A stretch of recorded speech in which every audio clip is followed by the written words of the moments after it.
Hello friends, तो स्वागत है आप सभी का हमारे चैनल पाठशाला ज्ञान में। Today we are going to start part 6 of our chapter life process which is respiration in human beings, in which we will study about respiration in human beings and including the human respiratory system. Before it, if you have not subscribed and liked my video, please subscribe my video and comment me on the comment box how you liked the video. So let's get started. Respiration in human beings. Respiration in human beings होता है हमारे respiratory system की help से। Respiratory system का जो start कहाँ से होता है, ये हमारे नोज से स्टार्ट होता है, जहाँ पे हमारे नोस्ट्रल्स होते हैं। हमें पता है कि जनरली हमारे नोज में 2 नोस्ट्रल्स होते हैं, ठीक है। नोस्ट्रल्स हमारे आते हैं, देन उसके बाद आता है नेजल पैसेज। ये नेजल पैसेज जो होती है, यहाँ से एयर पास होती है। देन उसके बाद आता है हमारे यहाँ पे फेरिंग्स। देन फेरिंग्स के बाद यहाँ नीचे आप देख सकते हो, यहाँ पे आता है हमारा, यहाँ से स्टार्ट होता है हमारा ट्रैकिया। ट्रैकिया को जनरली हम विंड पाइप भी कहते हैं। ट्रैकिया के अपर एंड में, यानी कि यहाँ से अगर हमारा इतने पार्ट से, यहाँ से हमारा ट्रैकिया स्टार्ट हो रहा है, ट्रैकिया के अपर एंड में हमारा यहाँ पे लैरिंग्स होता है, ठीक है। उसके बाद जो ट्रैकिया होता है, लैरिंग्स को हम वॉइस बॉक्स कहते हैं, जहाँ पे से हमारी साउंड का प्रोडक्शन होता है। देन उसके बाद ट्रैकिया को हम विंड पाइप कहते हैं। ये ट्रैकिया जो है, ये हमारी जनरली एक स्मूथ बोनी पैलेट यानी कि कार्टिलेज से मिलके बनती है, और इन कार्टिलेज की मदद से ही ये जो ट्रैकिया होता है वो कभी भी कोलैप्स नहीं होता है, यानी कि कभी भी कंस्ट्रक्ट नहीं होता है, हमेशा ऐसे ही रहता है, चाहे उसमें एयर प्रेजेंट हो चाहे उसमें एयर एब्सेंट हो। देन ट्रैकिया फर्दर हमारे डिवाइड होता है नीचे चेस्ट कैविटी में आते आते डिवाइड होता है हमारे 2 ब्रोंकाइज में, ठीक है। देन ये ब्रोंकाइज फर्दर हमारे क्या होते हैं, 2 चेस्ट कैविटीज में जाके मिलती है। देन उसके बाद ये जो होती है अकेले सिंगुलर को हम ब्रोंकस भी कहते हैं। देन उसके बाद ये फर्दर आती है लंग, ये होते हैं हमारे 2 लंग्स हैं। देन 2 लंग्स के बाद यहाँ पे आते हैं हमारे ब्रोंक्यूल्स। ये जो हमारे स्मॉल नेटवर्क लाइक स्ट्रक्चर है, इनको ब्रोंक्यूल्स कहते हैं। और ये जो इनकी एंड पे हमारे ये जो गोल से हैं स्ट्रक्चर जो बना रखा है, इनको हम एल्वुलाई कहते हैं। बेसिक हमारा एक्सचेंज ऑफ गैसेज जो होता है एल्वुलाई में होता है। देन उसके बाद नीचे आता है डायफ्रागम आता है, ठीक है। फिर उसके बाद ये चेस्ट होती है, 2 हमारी लंग्स है। ये लंग्स हमारी जनरली प्रोटेक्टेड होती है फ्रॉम अ कैविटी। ये इसके आर पार देख सकते हो आप, यहाँ से लेकर डायफ्रागम तक ये प्रोटेक्टेड एरिया जिसको हम कहते हैं चेस्ट कैविटी। तो हम रेस्पिरेटरी सिस्टम का एक्सप्लेन करते हैं। सबसे पहले जो होता है रेस्पिरेशन जो है वो स्टार्ट होता है हमारे नॉस्ट्रल से। देन उसके बाद क्या होता है, which are compose of hairs and mucus. अब हमें पता है हमारे पास 2 नॉस्ट्रल्स होते हैं नोज में। इन दोनों नॉस्ट्रल्स की जो हमारे स्टार्टिंग पैसेज होता है उसमें हमारा हेयर लाइक स्ट्रक्चर प्रेजेंट होता है, एज वेल एज हमारा म्यूकस भी प्रेजेंट होता है। ये दोनों हमारी क्या हेल्प करते हैं, क्यों ये दोनों कंपलसरी है? ये दोनों इसलिए कंपलसरी क्योंकि ये जो भी डर्ट पार्टिकल और डस्ट हमारी आउटर इन्वायरमेंट से हमारी बॉडी के अंदर एंटर करता है, उसको ये क्या करता है, रिटार्ड कर देता है और उसको बॉडी के अंदर एंटर होने से रोकता है। तो जनरली ये एक प्रोटेक्टर के तौर पे हमारी बॉडी में एक्ट करते हैं। देन उसके बाद क्या होता है, जो नॉस्ट्रल्स है which are compose of hairs and mucus does to prevent the dirt entry our body. Then it is followed by nasal cavity. यहाँ पे आप देख सकते हो जो नॉस्ट्रल्स है, नॉस्ट्रल्स के बाद ये लंबा सा कैविटी आ रहा है, इसको हम नेजल कैविटी और नेजल पैसेज कहते हैं। देन उसके बाद नॉस्ट्रल्स, यहाँ पे हेयर और म्यूकस के बाद नेजल कैविटी आता है। और नेजल कैविटी जो होता है हार्ड बोनी पैलेट, बोन्स की बनी रहती है, हार्ड होती है, ठीक है। और ये हार्ड इसलिए हार्ड होती है, इसकी मदद से क्या होता है कि जो माउथ कैविटी होता है और वो हम जिसको हम बकल कैविटी भी कहते हैं, वो बकल कैविटी हमारे जो होता है नेजल पैसेज से बिल्कुल ही अलग होता है, जिसकी वजह से इन दोनों के बीच में कभी कभी मतलब कि खाना खाते समय भी, इसीलिए हम खाना खाते समय भी एयर को इनटेक कर सकते हैं क्योंकि ये दोनों कैविटी अलग अलग है। वरना अगर सेम कैविटी होती तो हमारा एक टाइम पे एक ही काम हो सकता था। देन उसके बाद इसका आता है, मैंने बोला नेजल पैसेज के बाद आता है इसका pharynx. Pharynx is this middle portion between the trachea and nasal passage. Pharynx जो होता है ये हमारा माउथ और विंड पाइप के बीच में एक पार्ट है।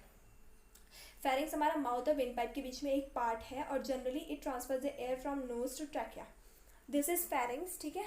ये जो फेरिंग्स है इसके इधर हमारी माउथ कैविटी आती है और इसके इधर हमारी नेजल कैविटी आती है। फेरिंग्स मान लो एक हमारा बैरियर है जिससे कि जो माउथ कैविटी है वो नेजल कैविटी से डिफ्रेंशिएट होती है और अलग अलग होते हैं दोनों कैविटी, ठीक है।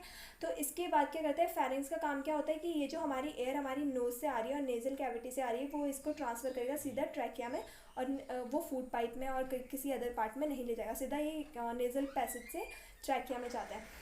ट्रैकिया क्या है? एक ट्यूब लाइक स्ट्रक्चर है। आपको पता है ट्यूब कैसा होता है? ट्यूब लाइक स्ट्रक्चर है और ये made up of the rings of soft bone called cartilage. हमें पता है कार्टिलेज जो बोन है वो हमारी एयर में भी प्रेजेंट होती है, सॉफ्ट बोन होती बोन है लेकिन सॉफ्ट है। तो ये हमारी बहुत सारे रिंग्स ऑफ सॉफ्ट बोन से मिलकर बनी होती है। यहाँ पे आप देख सकते हो बहुत सारी रिंग्स होती है इनकी, तो ये रिंग्स ऑफ सॉफ्ट बोन होती है जिनको हम कार्टिलेज कहते हैं, ठीक है। इनसे मिलकर बनी होती है जो कि जनरली इनका कोलैप्सिंग को प्रिवेंट करता है, which prevent the collapsing of trachea. ये ट्रैकिया की कोलैप्सिंग को प्रिवेंट करता है। Upper end of trachea has a voice box larynx. मैंने आपको पहले भी बताया था कि ट्रैकिया जहाँ से start, upper end of trachea has a voice box larynx. Upper and जो होता है ट्रैकिया का उस पर वॉइस बॉक्स होता है जिसको हम लैरिंक्स भी कहते हैं, जहाँ से हमारा साउंड का जनरेशन होता है। मैंने अभी ये डायग्राम को एक्सप्लेन जब किया था तो आपको बताया था। देन उसके बाद क्या होता है, फर्दर ये ट्रैकिया जो होता है नीचे आते चेस्ट कैविटी में जैसे ही ट्रैकिया आता है, देन उस समय वो ट्रैकिया हमारे दो पार्ट्स में डिवाइड होते हैं जिनको हम ब्रोंकाई कहते हैं, और ये दोनों ब्रोंकाई दो अलग अलग लंग्स में जाते हैं, ठीक है।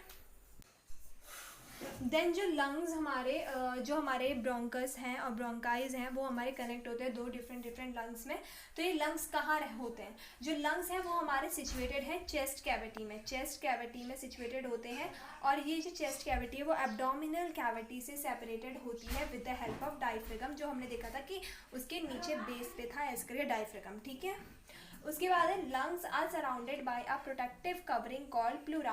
उसके क्या है कि जो लंग्स है ना, जब हमारे हम सांस अंदर बाहर करते हैं तो लंग्स हमारी आउटवर्ड पोजीशन आउटवर्ड आती है या फिर इनवर्ड को जाती है। तो इसकी वजह से क्या होता है कि जो हमारी चेस्ट है ना वो हमारे रिब्स से बनी हुई है, रिब्स जो है वो हड्डियों से बने हुए हैं, और जो लंग्स है वो हमारे मस्कुलर टिश्यू है। तो क्या होता है कि जब हमारे लंग्स बैक एंड फ्रंट की तरफ मूव करता रहेगा कॉन्टिन्यूसली तो उसके बीच में फ्रिक्शन होगा जिसकी वजह से वो डैमेज करेगा हमारे ऑर्गन को।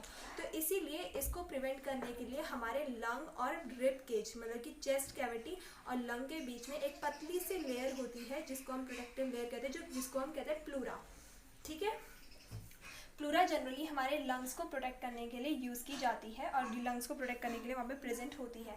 There is a bronchus entering to the lungs and form large number of smaller tubes called bronchioles. अब जो ब्रोंकस हमारे दो लंग्स को जा रहे थे डिवाइड होके ट्रैकिया से, तो वो ब्रोंकस हमारे दोनों लंग्स में फर्दर डिवाइड होते हैं बहुत ज़्यादा small tiny tube like structure.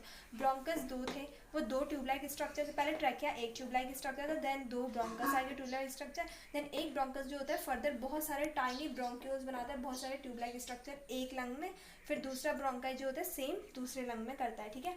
तो ब्रोंक्यूल्स बनाते हैं। देन ये ब्रोंक्यूल्स जो होते हैं वो at the end of bronchioles tiny pouch like structure pouch like structure are present called alveoli, ठीक है। तो एल्वुलाई इसके जो लास्ट में मैंने बताया था ना वो सर्कल से स्ट्रक्चर, तो वो जो थे वो एल्वुलाई थे।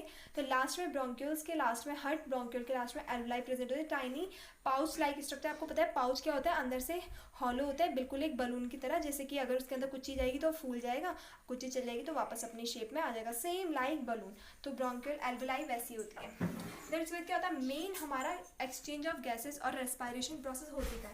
जो रेस्पायरेशन प्रोसेस है वो हमारी सिर्फ और सिर्फ एल्वुलाई पोर्शन में होती है लंग्स के, ठीक है। Alveoli it is the portion from where the oxygen is intake into the body and carbon dioxide is liberated. Alveoli ही एक ऐसा पोर्शन है जिस पोर्शन से हमारा ऑक्सीजन जो होता है बॉडी के अंदर इनटेक होता है और कार्बन डाइऑक्साइड जो होता है वो बॉडी से लिबरेट आउट होता है। Alveoli is the centre of gaseous exchange. Alveoli ही हमारा बेसिक सेंटर है जहाँ पे कि गैशियस एक्सचेंज होता है। बाकी जो हमारा लंग का जितना भी हमारा स्ट्रक्चर मैंने बताया था वो रेस्पिरेटरी सिस्टम वो सिर्फ ट्रांसपोर्टेशन करते हैं हमारे गैस का। देन आता है हमारी ब्रीदिंग कैसे होती है। तो ब्रीदिंग हमारी दो टाइप्स की होती है, breathing in and breathing out. ये रेस्पिरेशन इन ह्यूमन के अंदर ही आता है।